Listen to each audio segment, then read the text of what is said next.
Hey guys, welcome back with me again in this channel. So on today's tutorial, I'm gonna show you how you can create the Lalala okay video trend using CapCut.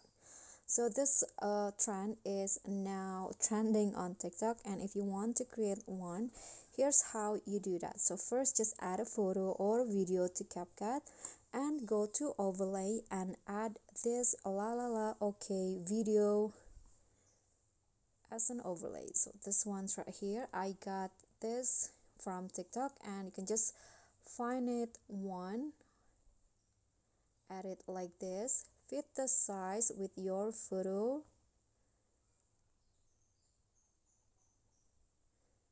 Okay, I'm going to go with this and adjust the length, and then after that go to cutout, chroma key, and drag the color picker into the green color like this, and adjust the intensity and also the shadow. Okay, you can just adjust it as you like. After that, just click on a check icon, and then now click on a photo and copy it,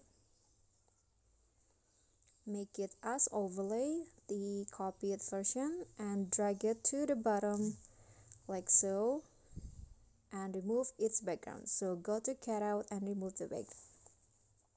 Okay, so now you are done. Just click on a check icon, and here is the final result. Okay guys, so that's all from me. Thank you so much for watching. Please don't forget to click thanks or like this video, comment, and also subscribe to this channel. I'll catch you all on the next tutorial. Bye.